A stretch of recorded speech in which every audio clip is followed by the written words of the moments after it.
horrible death. Do you work for a boss hole? But if you do work for one, how good would this feel? Going out with a bang, or at least a marching band. Guys, all of you out right now. Jared, I'm here to tell you that I'm quitting.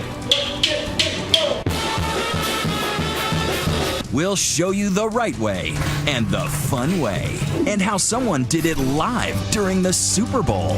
Take this job, and and secret career killers. How many have you made this week without even knowing it? It's a mistake to be popular. How in the world could that be a bad thing? The 8 secret booby traps of The Office. It's inviting disaster. Cubicle Confidential. And stealing from the supply closet. Everybody's doing it. Paper, highlighters, even toilet paper. I want it, I should have it. But $1.5 million worth of toner? Tonight, Work Wars. How to wage them, how to win them. Here's Barbara Walters.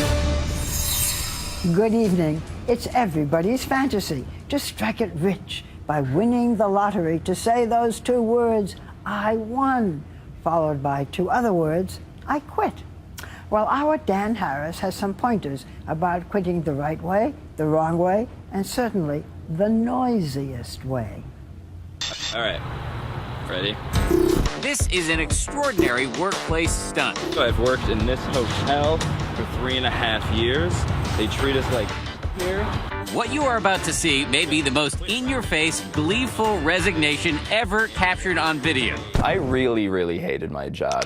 Joey DeFrancesco, who was 22 when this clip was shot, paid his way through college as a room service waiter, enduring, he says, backbreaking work, involuntary double shifts, low pay, and little respect. We're making really very little money for extremely hard work. You make it sound like this was the job from hell.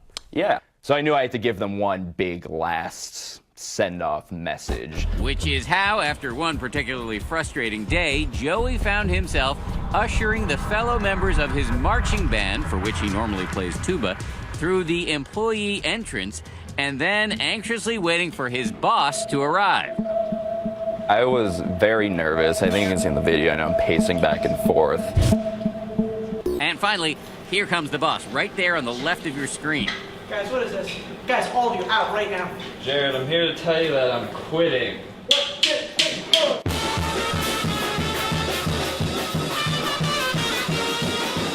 How good did it feel to finally pay this thing off? Right. No, it felt ecstatic. Like I said, it's really liberating to be able to finally take some power back, even just for a moment.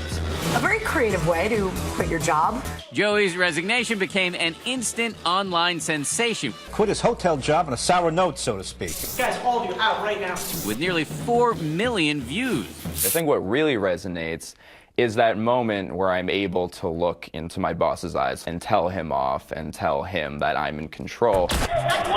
Joey joining the ranks of what are known as extreme quitters. People who opt to go out with a bang or a shout, like this fed-up warehouse worker. Or this McDonald's employee who deep-fried his future in fast food before skipping town. 2 weeks, I don't care. I'm loving it. These frustrated employees are often aided and abetted by YouTube as they stick it to the boss with reckless abandon. Doug Walker worked as a night janitor at an automotive electronics factory when he decided he'd had enough. Being a janitor is not the most glamorous job. You have to take out the garbage. You have to dig your hands into things you don't want to dig your hands into. So he decided to clean up one final time to the soundtrack of 2001: A Space Odyssey. He took center stage in the company lunchroom and ripped off his shirt.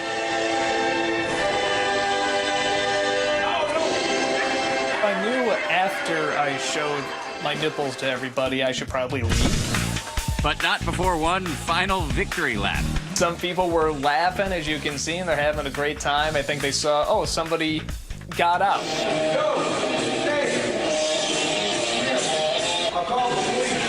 Some people, however, including his bosses, were not amused, and Doug was literally chased out of the building. God, they're coming, okay. Here's the question, though. Is this type of quitting really the wisest? I think everyone can relate to wanting to just for a moment take the power away from someone who's putting them down in their lives. Devil's advocate. Yes. It wasn't the most professional way to go out. It's true it was not the most professional way to go out, and I don't think that everyone in the world is in a position to quit in the way that I did. The following is kind of surprising given the state of the economy, but in fact, plenty of people are quitting their jobs these days, more than 2 million a month. The Department of Labor even has a special category for them. They're called quits. So why are so many people quitting? I hate my boss, I hate my coworkers, I hate my job. I hate my boss, I hate my coworkers, I hate my job. Studies suggest, number one, workers feel increasingly overworked and underpaid. 2, they hate their bosses. And 3, they want to become their own boss. I think America's figured out that it's very simple. You have just as much risk working for a big company that you thought was stable than you do starting your own. Kevin O'Leary is one of the hosts of ABC's Shark Tank. He is all for ditching a bad work situation, but he is totally against these kinds of stunts. It's a bad career move. I mean, you know, walking up and throwing a cake in your boss's face and all that stuff, you're just an idiot doing that. Plus, it costs you money. Kevin is referring to this Friendly's employee, Adam Porter, who decked his boss with an ice cream cake. While in-your-face quitting might feel good in the moment, there are huge potential downsides. Not only do you run the risk of alienating future employers who could see your clip on YouTube, if you take it too far, there can be more serious consequences. After Adam Porter, formerly of Friendly's, carried out his cake attack, he pled guilty to assault and paid hundreds of dollars in fines. Walk out the door. Don't look back. That's how you quit. Kevin O'Leary says if you want to quit, follow the example of somebody like Farnia Furnell. She's leaving her job at a New York financial services company with a gracious letter. It's been an honor working with you. A civil conversation with her boss, and no cameras around. I just came from resigning from my position. Extreme, no. Liberating, yes. Relieved that I'm actually taking a step and not just talking about taking a step. It's the start of something new.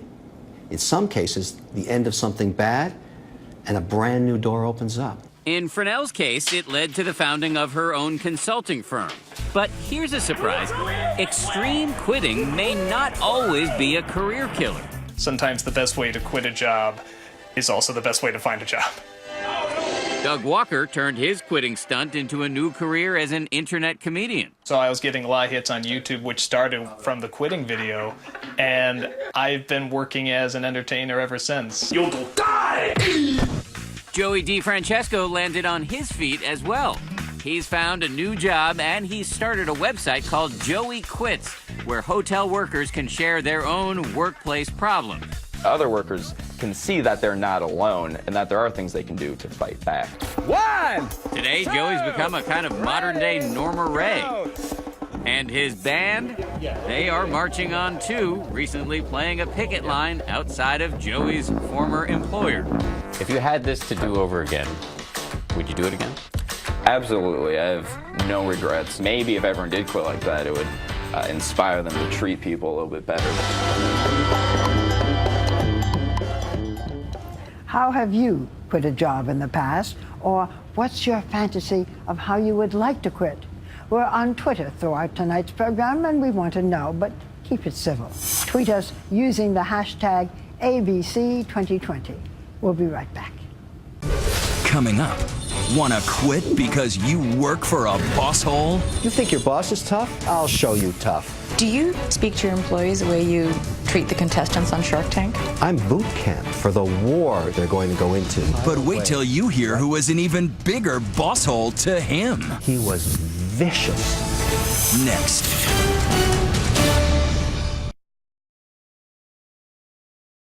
How is this for a greeting?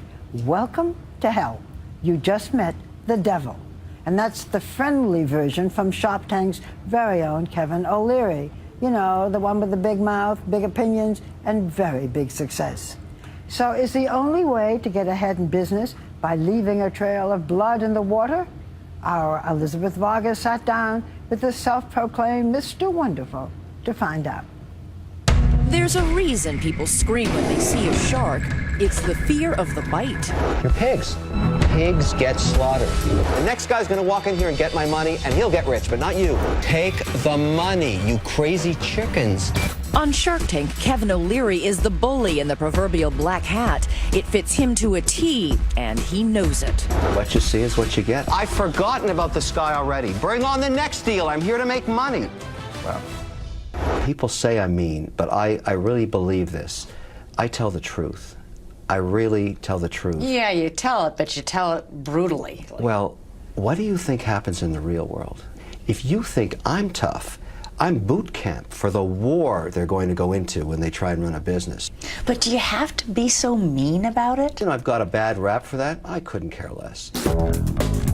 O'Leary has two things most people don't: a ton of money and a desire to bankroll the dreams of entrepreneurs. People like Jeff Cohen, who dove into the Shark Tank, pedaling a guitar with a collapsible neck. They fold in half. Kevin seems to be a guy that doesn't like to lose. When he decides he wants something, bring that over here. He wants it. But he didn't get it. Cohen felt Kevin's proposal came with too many strings attached. I don't accept the deal that's on the table. You're dead to me when you say no to my deal. You're dead. In typical O'Leary fashion, there was no goodbye hug. That is a human tragedy, and he's teaching his son that. It's a crime. He should be arrested. You can't help, as you watch Kevin O'Leary on Shark Tank, and wonder, is this all an act? This bullying? It's not an act, and I think of myself as the merchant of truth. I really do. Outside the tank, the 58-year-old is the man behind O'Leary Funds, a billion-dollar mutual fund company. Morning, guys. Do you treat your employees and speak to your employees the way you treat the contestants on Shark Tank? Yes, sometimes. Really? Yeah. For me, business is war. I want to take prisoners. I want to destroy my enemies, my competitors. Don't ever walk in front of me unprepared. Don't ever get in front of me without your numbers. Never bring up a half-baked proposition and waste my time. But that Caesarean leadership style rubs some people the wrong way. There's even a word for it. Stanford professor Bob Sutton has spent years researching why bosses act the way they do. When I think of a boss hole, I think of somebody who's got some power or authority over someone. And it's also somebody who leaves that person feeling demeaned and de-energized. They are a staple in television and film, like those in The Devil Wears Prada. I'm sorry, Miranda, I actually did confirm last night. Tales of your incompetence do not interest me. Sit down. Working Girl. This woman is my secretary. And Glengarry Glen Ross. You can't close the leads you're given. You can't close. You are. Hit the bricks, pal, and beat it, because you are going out. And Sutton says life imitates art thanks to real-life characters such as movie producer Scott Rudin, once labeled the most feared boss in Hollywood for his firing of more than 110 personal assistants. Donald Trump, who not only fires contestants on The Apprentice, You're fired. but once allegedly fired his own co-star for excessive self-promotion. And the very judgmental Simon Cowell. Dreadful, pathetic, hated it. Who wiped out nearly all of the talent on The X Factor after just one season. If your boss possesses similar traits, Sutton explains how to survive. If you're stuck with the boss hole, then I advise learning the fine art of emotional detachment, acting like you're not there and pretending you're somewhere else. Sutton also has some advice for employers. If you're going to be a boss hole, you darn well better keep winning. O'Leary says it's okay if you don't like a CEO or the decisions he or she makes, because they are not here to please you. Respect and trust are the backbone of a business, not likability. Every bully has a bully, and O'Leary met his years ago. I worked for Steve Jobs, and if you think I'm tough, you should have met him. Really? Oh, my goodness. He berated me in a boardroom once in front of my own employees. He was vicious. Like worse than you on Shark Tank. I am a nothing burger compared to what he was. But the roots of O'Leary's management style run deeper, back to childhood memories of his father, a failed salesman. He died when he was 37 years old. 37? Of what? A broke alcoholic, alone in an apartment. That's what happened to him. Before his father died, O'Leary says his parents were in a dysfunctional marriage. So much so, his mother took him and his brother and fled to Europe. Only 7 years old at the time, O'Leary remembers it like it was yesterday. I remember being in Oslo one night, and she completely broke down. I mean, just because she was running out of money. She was in total fear. I could sense it. I said to myself, wow, this is bad. I can't let this happen to me. I just intuitively, her DNA passed to me on that fear. And it's changed me forever. Years later, her fortunes would change, and she would loan her son $10,000 for the software business he would later sell for billions. Many people have tried to figure out what I'm worth. I have enough to get by. I'm okay.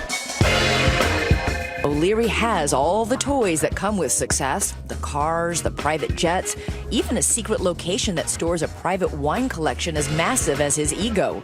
This is what $1 million in wine looks like. No surprise, it includes his very own label. That is nectar from the nipple of Aphrodite. Just another taste of the good life for the man they call Mr. Wonderful. A life that includes Linda, his wife of more than 20 years, and their 2 kids, both of whom will have to make it on their own because Dad isn't sharing the wealth. Like nothing? Nothing. I'll pay their entire way right through the end of their education as far as they want to take it. But when that's over, it's over. And good luck. So if your daughter calls you up and says, Daddy, I'm in terrible trouble, I desperately need some money. The answer is no. Go fix it. Go figure it out. Figuring it out is what O'Leary does best. Remember the collapsible guitar deal that collapsed? Well, negotiations continued behind the scenes, and the 2 sides are now in perfect harmony. I love guitars. I knew that was going to be a hit. I knew it. I just had to get a piece of it. When you really want it, when you really feel it, and you know viscerally it connects, listen to your gut, buy. That's what I say. Have you ever suffered at the hands of a horrible boss, and who hasn't? Then tell us about it on Twitter using the hashtag ABC2020. We'll be right back. Coming up, need some free paper and highlighters? That's why they invented the supply closet, right? Even borrowing from the office fridge or the bathroom. Give me a break, it's just toilet paper. But $1.5 million worth of toner? Of course you should be fired. Next.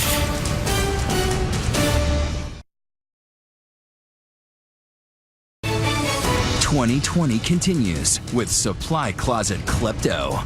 Are you one? Here's Gio Benitez. Admit it, you've probably made off with some of those tempting goodies in the office supply closet. After all, an estimated 75% of us steal from the office. The most popular items? Post-it notes, tape, scissors, and those highlighters. No harm, no foul, right? Well, the boss might not agree. There's very little flexibility for theft. That's what it is. You're stealing, of course you should be fired. Turns out employee sticky fingers cost companies over $50 billion a year. Every item in here has value and costs money. So when you start to add it all up and people stealing it, those numbers can really increase. Firms are now cracking down big time, hiring investigators like celeb PI Bo Dietl and installing surveillance cameras to sniff out workplace thieves. Putting cameras everywhere? Is that the answer? No, it's not illegal to put that pin-eye lens camera into your storage room. It's your opportunity to determine if someone's stealing from you. In fact, we were hit by an office thief here in the 2020 pantry. Someone was taking cartons of milk and boxes of coffee. The solution? We installed a phony security camera and the problem went away. But watch as this Texas police officer gets nailed by a real camera. While raiding the break room fridge, he takes a soda here, a sandwich there, and then another soda. The price of getting caught red-handed? A 30-day unpaid suspension. Embarrassing. But probably not as embarrassing as the case of this Colorado woman who was fired from the hospital where she worked after she was caught helping herself to the office stash of toilet paper. It humiliates you. It makes you angry. I'm not a thief. She claims she was donating the toilet paper to Iraq War veterans. Her bosses didn't buy that. There's probably never a good reason to steal. Psychotherapist Robbie Ludwig has treated office thieves. She says people often look at office theft as a harmless way to get back at the boss. It's not uncommon to go to work and feel like you're not appreciated enough for who you are, if you're not getting paid enough. Of course, pocketing a few highlighters is one thing, but this guy we tracked down took the concept to a whole new level, transforming himself from a mild-mannered supply clerk at a respected New York cancer hospital into the John Dillinger of office supply theft. And I was just hoping and hoping, praising God that I don't get caught. Marquis Gums says his life of crime began the day a stranger approached him with a curious proposition. Order expensive printer toner cartridges on the hospital's dime and then sell them to him right out the back door. Whoever was coming to get it would just meet me downstairs at the loading dock, and then we take it from there. Gums was diving headfirst into what authorities say is a thriving black market in bootleg printer toner. Believe it or not, this stuff is so lucrative, it's been called black gold. In fact, just one of these can cost hundreds of dollars. Middlemen sell the stolen toner at cut-rate prices, often online on Craigslist or eBay. It all adds up to big-time profits. In Gums' case, literally bags full of cash. They're calling me back with the money in a potato chip bag. In a potato chip bag? Yes, like $3,600 for that one day. Over 2.5 years, Gums sold $1.5 million worth of hot printer toner. Those potato chip bags full of cash paid for fancy clothes, jewelry, even a ritzy apartment at Trump Plaza in New York. I bought a BMW white X6. I had a Range Rover. I go to the dealer and just pick out any car I want, booking trips. Cancun, Mexico, the Bahamas, you name it, it's like I was there. And it's not just Gums. Other toner thieves have made big bucks with this brazen scam. In Washington state, Office Depot employee Dion Alexander made off with over $500,000 of printer toner. He was caught on camera using a forklift to deliver a load to an accomplice, who later fenced it on eBay. Alexander got a 16-month jail sentence. Gums, too, was busted after making a fatal mistake. The hospital realized he was ordering toner cartridges for printer models that were no longer in use. So that moment the hospital figured out what you were doing, what was going through your mind? It was surprising because I didn't know they was going to catch on that fast. And when they caught on, it was just like from night and day. Everything just happened. The moment they caught on, everything just ended for you? Ended for me. I never saw daylight again. Gums was convicted of grand larceny. After 18 months behind bars, he's now out on parole. I feel bad because I know I hurt a lot of people, and I want to apologize to the hospital, too. Who was disappointed most in you? My mom, because she didn't bring me up like this. It was just something that I wanted to do to make everybody happy. So, workers of the world, think twice before you swipe that sandwich. You may just be heading down a slippery slope straight to the slammer. Was it worth it? To be honest with you, no, it wasn't worth it. Next, how far would you go to please a demanding boss? I needed a job and I had a family, so I did what I was told. But what about when the boss asks you to do this? Go dig a hole in the desert somewhere. And later, the 8 secret booby traps that could keep you from earning that corner office. A list you don't want to miss.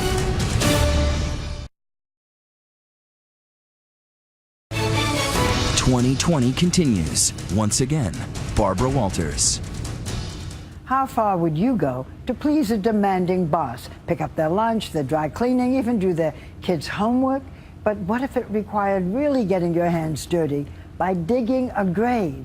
Jim Avila has the story. Welcome to Arizona Shower Door, a sprawling box of a company in Phoenix, lined with palm trees, where 46-year-old Patrick King had tried to earn a living and support his family.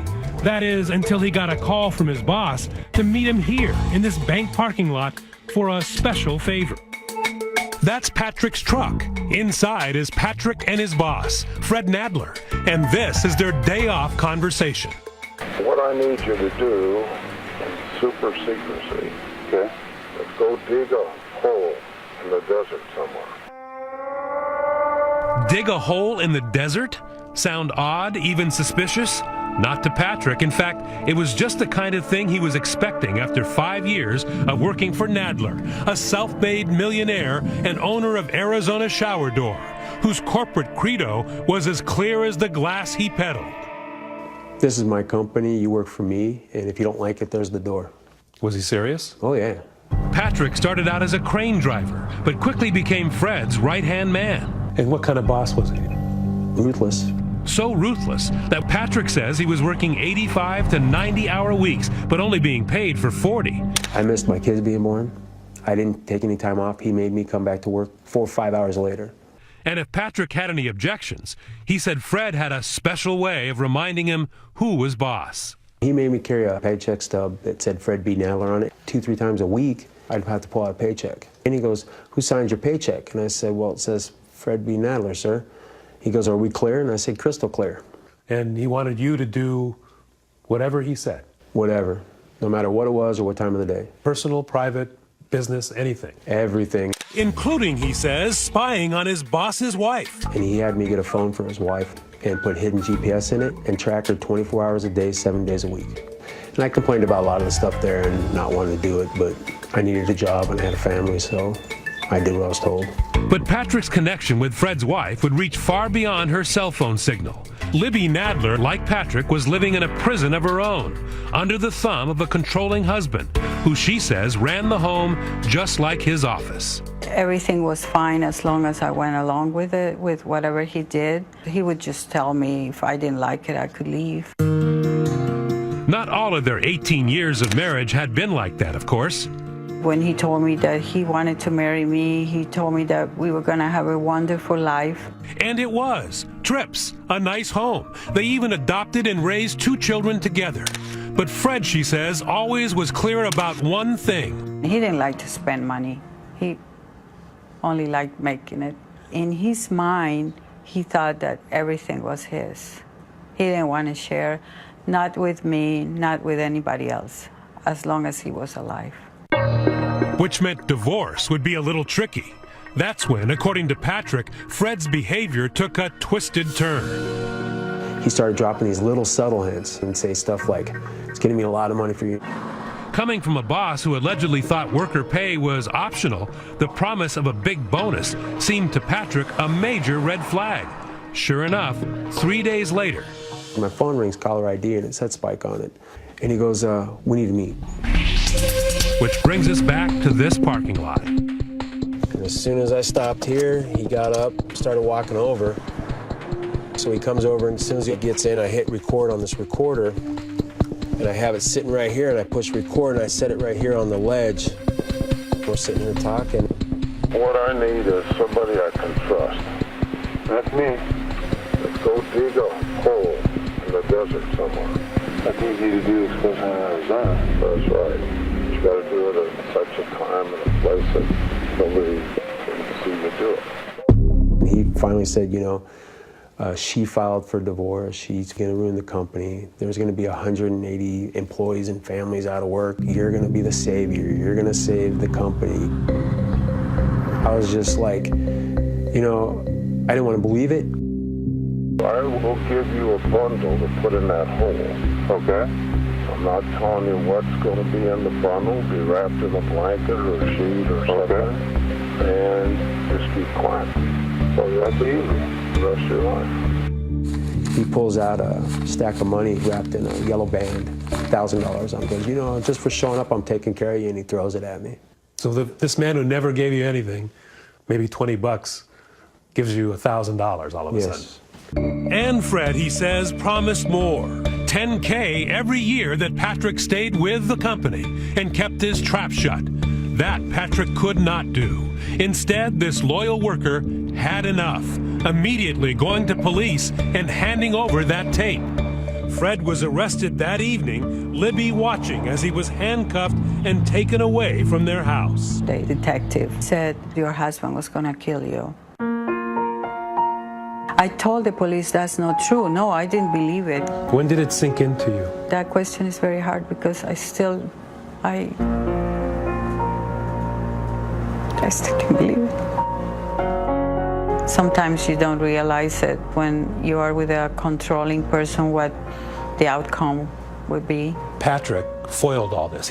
Patrick saved your life, right? He did. He's my angel, and I keep telling him that. And that angel dutifully returned to work the following Monday to report to his new boss. Actually, two new bosses, Fred's sons. You save a woman's life. Bad guy's in jail. They gave you a raise and a hearty handshake when you got back to work, right? No. His reward for saving a woman's life? Patrick was put on paid leave. Then, he says, out of the blue, 6 months later, he was sacked. His parting bonus? A phone call from the prosecutor who was about to take Fred Nadler to trial. And he goes, we have him hiring somebody to come and kill you before the court date. He doesn't want you on the stand. You got a seat right here, buddy. Fred, according to prosecutors, was up to no good, even from behind bars. This is Fred a few months ago. Nope, it's us alone. Caught on tape again. And this Santa Claus lookalike had an early Christmas gift for his ex-wife and former employee. Yeah, apparently you got a job you'd like me to do. Yes, sir. I got 2 jobs. I'm going to need names. I'm going to need where they live. I'm going to know what you want me to do. Well, Patrick King. What do you want me to do? Whack this guy. Okay. Who else? My ex-wife. There's going to be a lot of scrutiny with these 2 people passing. Okay. Significant people in my life. That's caused me a great deal of problems. But Nadler had more. The hit on Libby required some special handling. You have dogs? Yes. 2 little dogs. They only stand about this high. Meet Fritzy and Shotzi, who Fred apparently wanted the hitman to take care of as well. They're my love of my life. If there's anything I do love that's left, it's my 2 little puppies.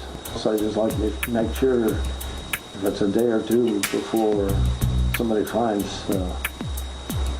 someone, that they have plenty of water and there's a bag of dog food in the laundry room. Just make sure we got a little something to eat for a while. Nadler might not see Fritzy and Shotzi for a while. He was charged with conspiracy to commit murder and conspiracy to commit abandonment of a body. He agreed to a plea deal that lands him in prison for 8 years. Even though the ordeal has turned his life upside down, Patrick says he has no regrets. You're a working man, right? You're struggling to make life good for your family. Here's a guy who's offering you at least 10 grand. Were you ever tempted in any way to go on with this? No. I don't care if he would have whipped out $1 million right there on the spot. It would have been the same outcome. Next, the secret booby traps in every office. Companies say multitasking is what they want. It's not really what they want. Plus, why lamps are good, photos are bad, and what you don't want to say to HR. It's inviting disaster. Coming up to keep you from going down. 2020 continues with office booby traps. Here's Paula Ferris. From the entire Channel 4 News team, I'm Veronica Corningstone. And I'm Ron Burgundy. Go yourself, San Diego.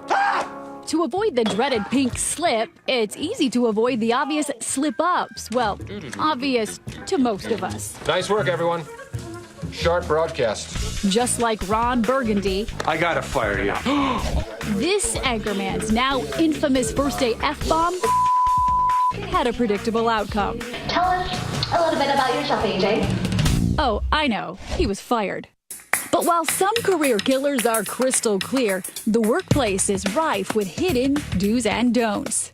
Can a person be completely oblivious that their career is being jeopardized? Oh, all the time. There are lots of different ways to get fired, and sometimes you'll never know what you did wrong. Cynthia Shapiro is a former human resources executive. In her tell-all book, Corporate Confidential, she reveals the secret office no-nos nobody tells you. Often behavior people think is good. You talk about these hidden career landmines in your Yes. book. It sounds terrifying. It can be. You just need to know where they are so that you can avoid them. Let's call them the 8 secret sins at the office. Office sin number 8, being popular. Being part of the in crowd could put you on the outs. We all want to be popular. How in the world could that be a bad thing? It's a big one. Being popular can erode your job security very quickly. It leads to sharing too much personal information at work.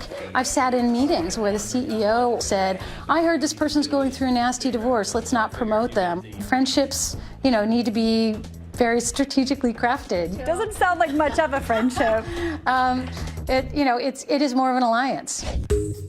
Office sin number 7, multitasking. If you pride yourself on typing, talking, calculating, and chomping all at the same time, you're not alone. In this economy, you can't afford to take a break. This Saturday Night Live skit suggests a bathroom office to allow multitasking everywhere. But Shapiro says multitasking actually makes your performance tank. Studies show that dividing your attention between tasks can decrease efficiency and accuracy. Companies say multitasking is what they want. It's not really what they want. What they really want you to do is focus in with laser beam focus on one thing and then switch to another and switch to another and switch to another. Office sin number 6, talking to human resources. Even though your company will always say it's best to take your troubles to HR, that can be an RX for trouble. Most people assume that what they tell HR is confidential. All that means is they're not going to blab it to the other employees, but they will absolutely tell your boss. So if I'm having a problem with my boss, which I'm not, who do I go to? Well, I would encourage you to figure it out yourself. Another office error, mistaking your cubicle for your living room. Office sin number 5, over-decorating. Shapiro says you may think it's smart to make your space cozy and comfy, but it could really be a career killer. Companies will say, here's your space, this is yours. Do with it what you want. Yeah, do whatever you want with it. It's kind of an unconscious test of loyalty and values, because if you fill it with troll dolls and crystals or religious things, it's going to make them feel really, really uncomfortable. So you're saying we shouldn't pimp out the cubicle? It can really work against you very quickly. All right, so we brought Shapiro on a tour of the ABC offices to provide the boss's view of office decor. A really messy office and a really chaotic office, they would translate that into a chaotic thinker. An illuminating tip, lamps are good. Again, we have the lamps on either side, which is basically advertising that this person works late nights. Shapiro says family photos can be risky. It's telling the employer that this person would rather be at home with their kids. And if you're thinking of bringing your actual children to the office to show them off or tout your family values, Shapiro says time out. Office sin number 4, bringing your kids to work. If your kid decides to have a temper tantrum, it will reflect on you. If you can't control a child, how's he gonna manage the company, that kind of thing. It's inviting disaster. Another recipe for disaster, bringing in yummy treats for your coworkers. Office sin number 3, feeding others.